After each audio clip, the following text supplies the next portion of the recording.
I have legendary pioneer computer graphic artist Steve Berger on the Tom Kelly Show podcast, and we're going to talk about whether or not AI is going to make him and me homeless. The Tom Kelly Show. Everybody, I want you to go to the Tom Kelly Show.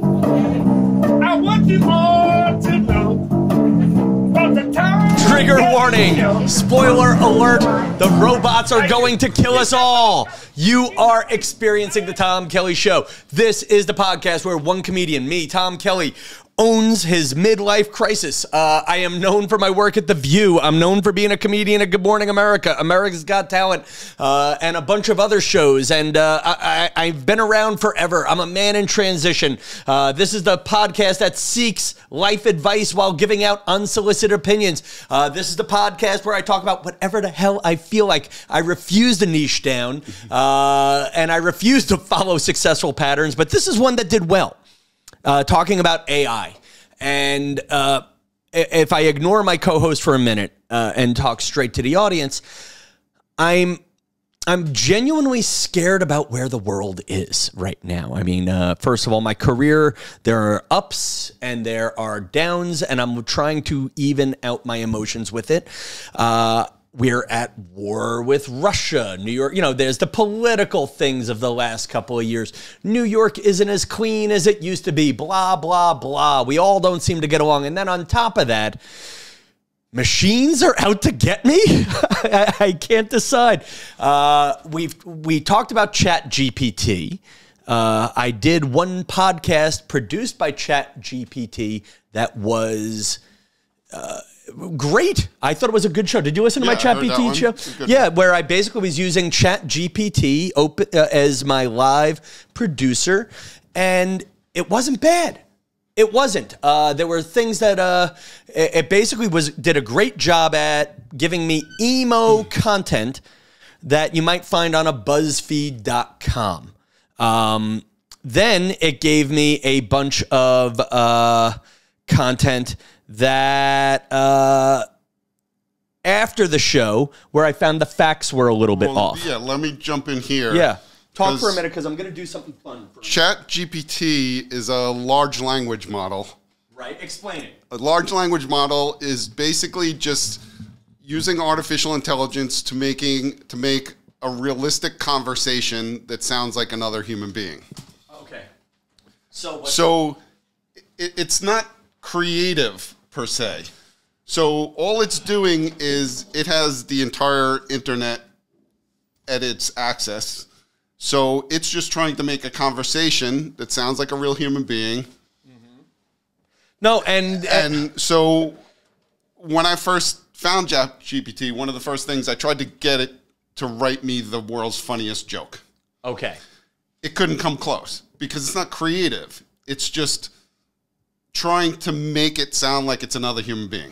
So let's start with, I think it is putting certain creative types and research types and writer types out of business. Yes. I am obsessing right now. I thought about this after I hit record. There we go. So like right now, hold this up to your ear.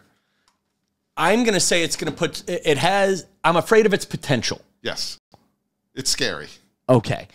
So it's scary now, and this is the first thing. So let's give some background on what Steve does for a living. Steve, tell them what you do. I'm a visual effects artist, CG animator, do TV, commercials, some movie stuff. And let's put life in perspective. You started in the 1980s. Well, 90s. Okay. 95. But that's a good segue into this in artificial intelligence. So I started my career kind of at the beginning of CG. Started in the 80s, but wasn't really used in commercials or anything until the 90s. So I kind of started at the beginning of this career that exists. Yes.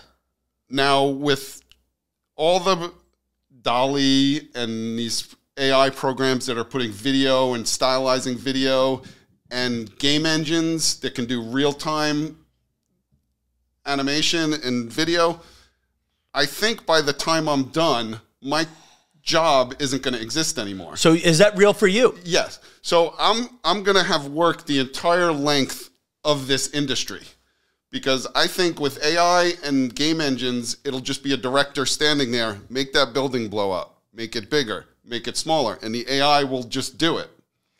Okay. Pausing for a minute. Go back. Let's go back to 1995.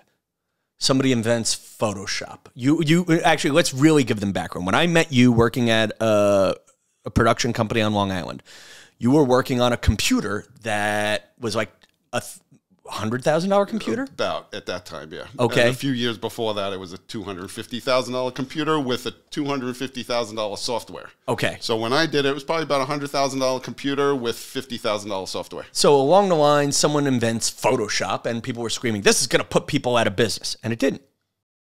It didn't put you out of business. No, well, Photoshop's different. Photoshop's for designers, okay, graphic designers. But yes, everybody thought it would. And no, it just shifted. But the expensive talents. computers got better. Yes. Okay. And what's interesting about Photoshop is, you're right, in the old days, there'd be someone who would airbrush a photo, and a guy like me learned how to do it.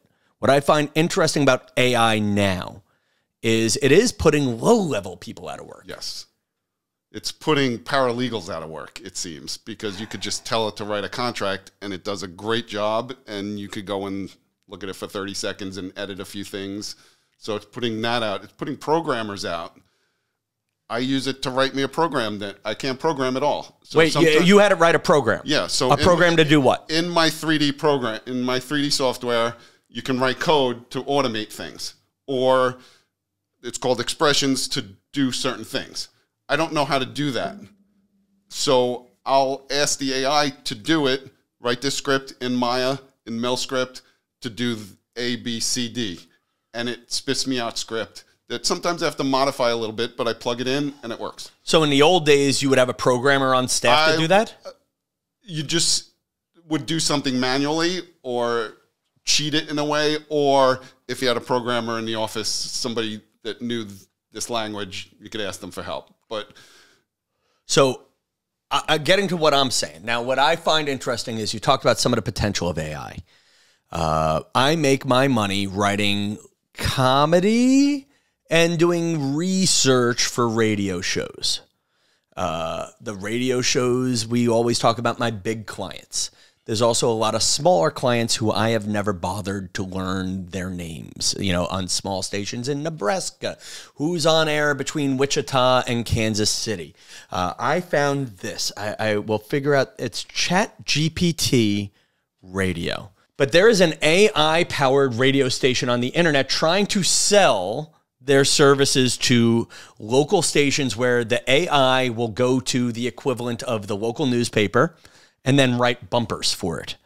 It will go to the equivalent. It will go to the moms group and then write bumpers for like this technology. I don't know if it's putting the morning show out of business, but it's definitely putting the afternoon jock out. Like, here's one more. Bask in the glory that is Radio GPT. We're a listening experience powered by artificial intelligence. Welcome to 100% AI. I got knowledge for days. I am full of knowledgy goodness. I know a lot, and I am not afraid to share it. I'm completely AI. So am I. Me too. We all are. We're your entertainment assistants. And back to 100%. saying, is it going to put you out of business? So, like, I think this is the clip I'm looking for. Here we go.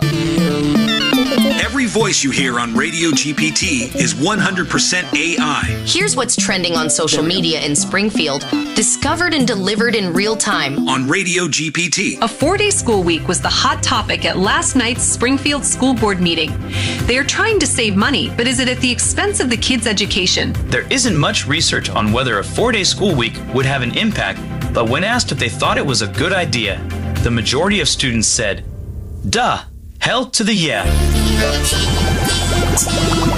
Live, made locally in Springfield, and 100% voiced and powered by AI. This is... There you go. Yes. So your job, correct me if I'm wrong, what I think you do for the radio stations, you come up with topics for them to talk about. Now, the question is, could they plug this into the AI and local machines are going to start doing my jokes? No, I think before that, the DJ will be like, AI, give me some things to talk about that are topical, and it'll spit them out.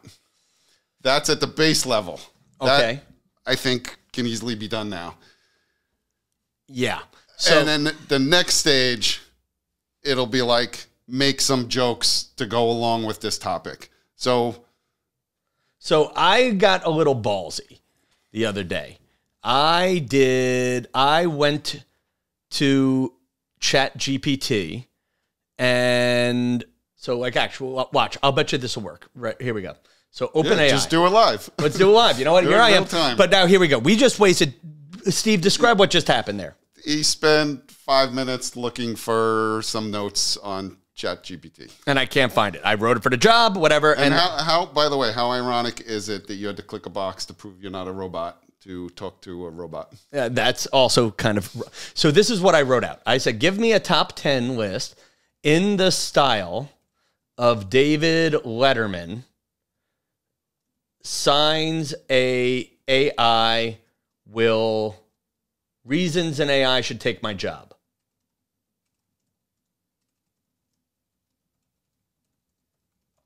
Now, I'm also, to be fair, I'm using quotes around reasons an AI should take my job, and the rest is, there we go.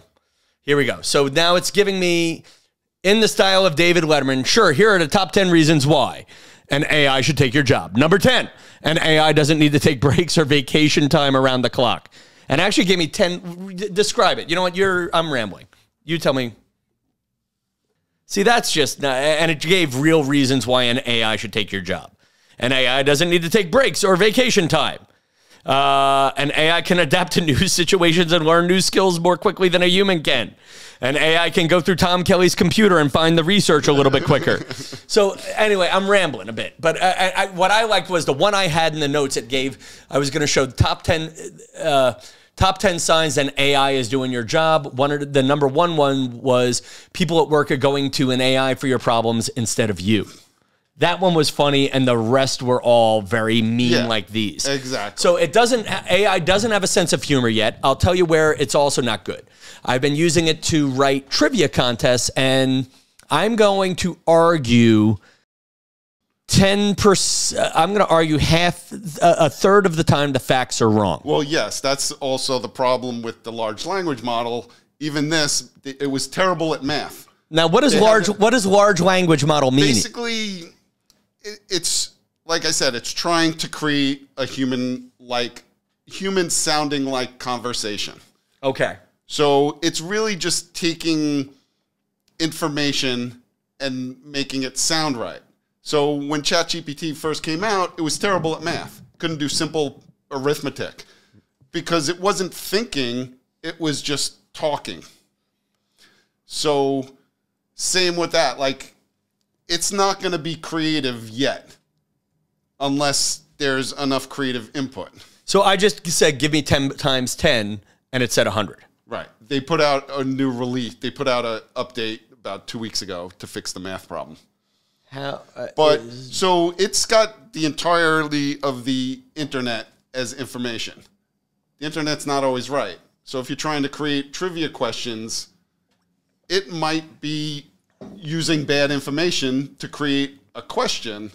It'll create a good question, but not always have the right answer. Next one. I'm finding with Chat GPT, and one of the fears is if Chat GPT replaces Google, which it's likely. Well, listen, I mean, we're at this weird stage of, do you remember the early days of Google?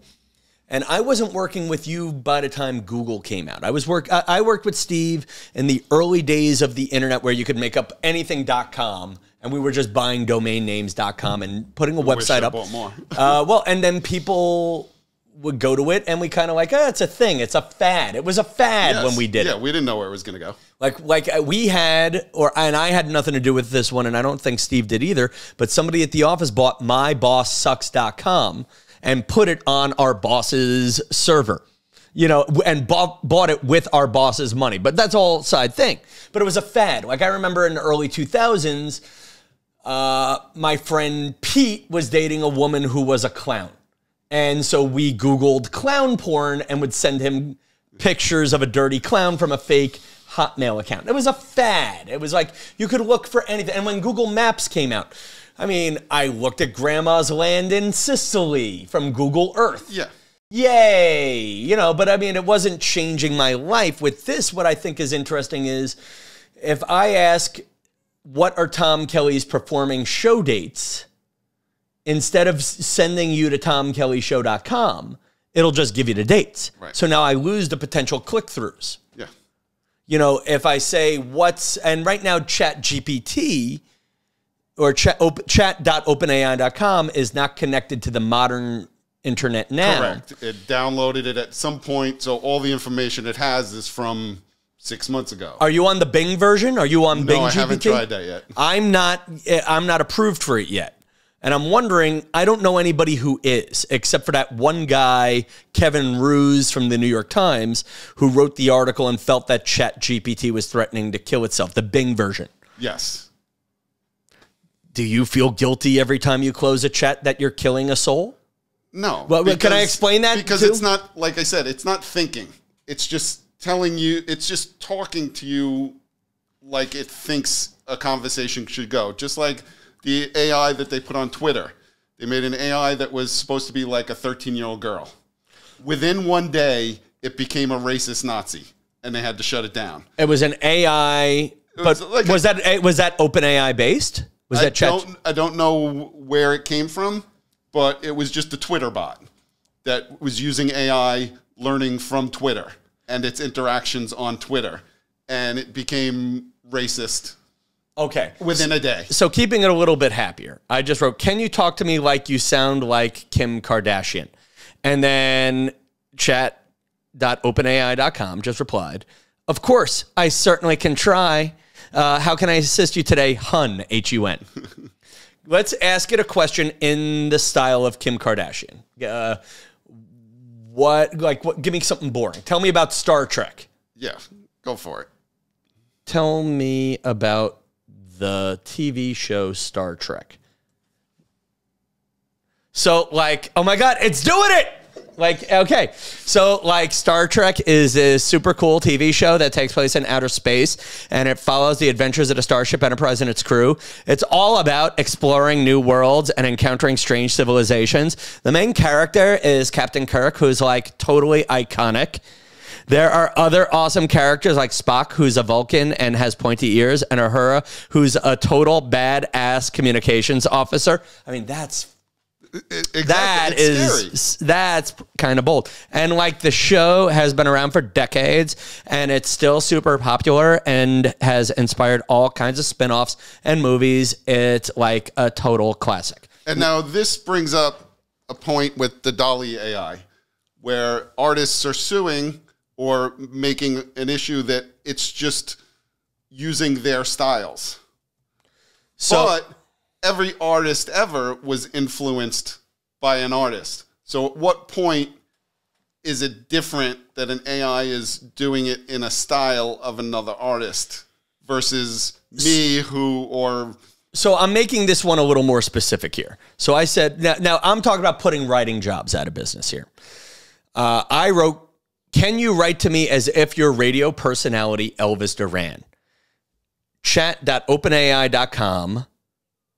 Am I even saying that right? Chat GPT. Chat GPT says, hey there, it's your favorite radio personality, Elvis Duran. How's it going today? Let's get right into it, which is an Elvis phrase. So what's on your mind? What can I do to make your day better? Whether it's playing your favorite song or just chatting about the latest pop culture news, I'm here to entertain you and keep you company. So sit back, relax, and let's have some fun together. Okay. How would you have written that better or different? I would have written it more clunky, and Elvis would have made that better. So, like, okay. So I just broke up with my significant other. What should I do to feel better? Oh my God. And now it's like, I'm sorry that you're going through a tough time. Breakups can be really difficult, but there are some things you can do to try to help yourself feel better. Here are a few suggestions. See, now this is an Elvis. Now we're going to get into a whole thing. Talk let's go do this all. Talk to me as if you are Whoopi Goldberg. Oh, honey, I'm sorry to hear you're going through a breakup. It's never easy to deal with a relationship ending, but there are definitely things you could do to help yourself and feel better. Now, I'm not going to read the whole answer, but what's interesting, the difference between, it's giving me something different with Whoopi versus Elvis. With Elvis, it gave, okay, so here's what's interesting. The language is a little different, but the answer is the same. Like, okay, ready? I'm not going to do an Elvis impersonation, but I'll do the second paragraph of each. This is Elvis Duran. First of all, give yourself time to grieve and process your emotions. It's okay to feel sad, angry, or even relieved after a breakup. Don't try to suppress your feelings. Instead, acknowledge them and allow yourself to feel them fully. That's the Elvis Duran paragraph.